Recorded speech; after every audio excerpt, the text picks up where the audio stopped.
Hello, this is Dr. Don Ibbotson with Above and Beyond Counseling Center, and today in this video I'm going to talk about 5 myths, 5 wrong beliefs that people have about personal boundaries. Okay, let's talk about boundaries for a moment, and I want to direct you very quickly to a book that should be in every believer's library. It's a book by Cloud and Townsend entitled Boundaries. That a lot of the references that we use and people we help with in counseling come from the teachings in that book.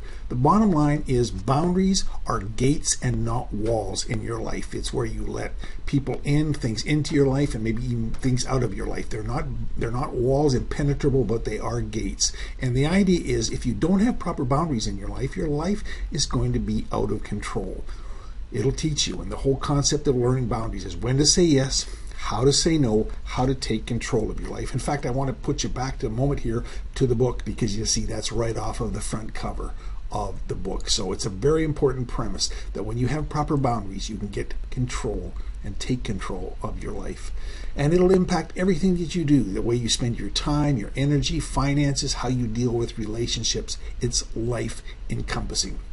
How do boundaries, what do they look like? Here's a little visual that might help out. This is you, the pink circle, your life, your space. And the fact is you have people in your life right now that are impinging upon your boundaries. And you see you have some interaction and proper boundaries. You're interacting with these people there, the areas that are meshed together, but you still have your own life. Now, that's what we'd call healthy boundaries. Those are what healthy boundaries look like. Let's look at another scenario. Your space, your life, same group of people coming into it, you're interacting. But let's say there's one person, maybe or maybe more, that demands and consumes a large amount of your time in an unhealthy way. They're calling you all the time. They're trying to get you to come over. They're making you feel bad. They're trying to draw you into things. They call you at all hours of the day, and they're consuming a lot of your personal space.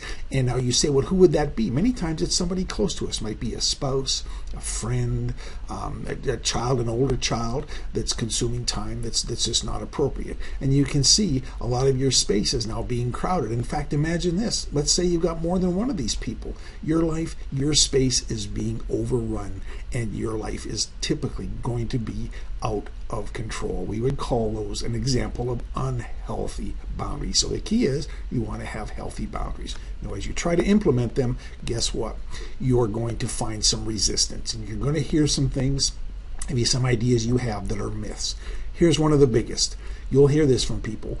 You're being selfish because you want to set boundaries. Look at when you start hearing that, that's a good indicator that you're on the right track, because there's going to be some pushback from people because you're not being bowled over like you were before. You need to have proper boundaries. You're not being selfish at all because it's your life and only you can take control of it. Myth number 2, if you set boundaries, others will be mad at you. Well, look at, once again, for a season, that might be true. As they experience some pushback and they can't do the things that they did before, that's going to be a normal reaction many times, but it will not be sustaining. Okay, so that's a myth.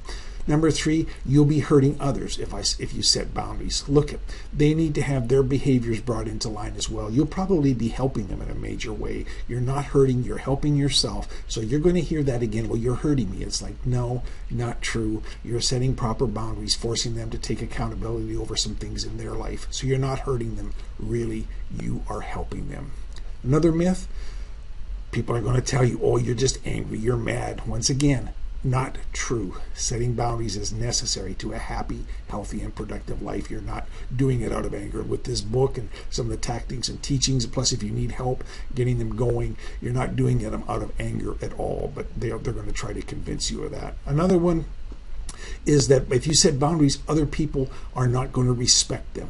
And people misunderstand. We can't enforce boundaries on other people, but you see, as you set them up and enforce them properly, they will respect them, because whether or not they respect them, you see, is totally up to you, your response and your reaction. If you just talk the talk but don't walk the walk, then yes, they won't respect them. That's why it's good heart, good intentions coupled with actions that sets up and enforces proper boundaries. So they will respect your boundaries as you implement them properly.